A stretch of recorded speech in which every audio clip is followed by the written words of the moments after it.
Hey, thanks for joining me. Today we're going to have a look at the TeVii D650 SDI capture box. It's a nice little unit with a SDI input. Records onto a USB or a jump drive.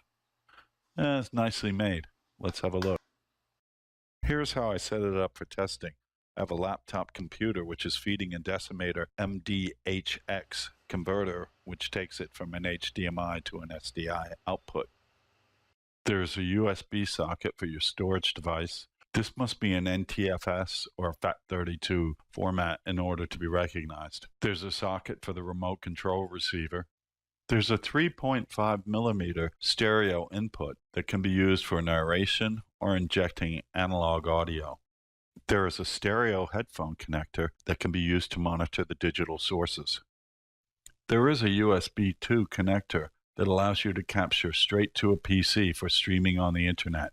There's the HDMI output, an AV input, and the HDMI input, and a 5-volt 2-amp input connector. Finally, the all-important SDI input connector.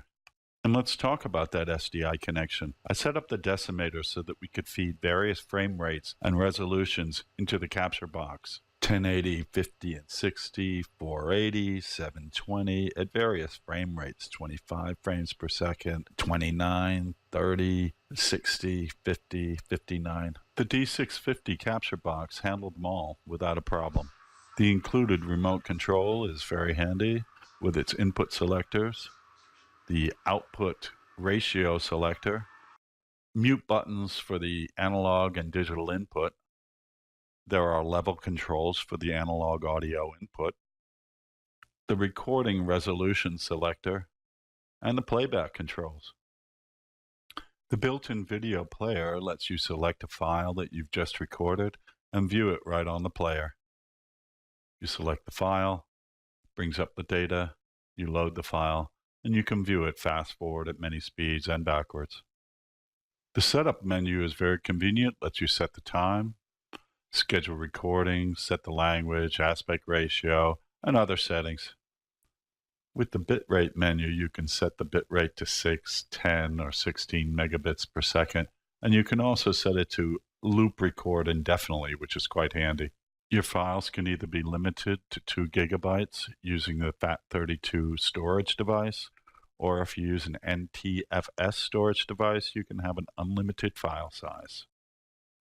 And here's the specs on those files. You get about 1 gig an hour if you're recording still frames, and about 2 or 3 gigs an hour for motion video. And here's some more recording data for the real nerds out there. So there you have it, a really nice MP4 recorder with SDI input. Unit provides high quality MP4 encoding with a highly compatible SDI input, stereo mic level inputs, and reliable recording over long periods of time. During testing, we recorded for over 24 hours without a hitch. Built-in video player and conversion from SDI to HDMI formats. A really nice unit. Thanks for watching, and learn more at WebcastingConferences.com.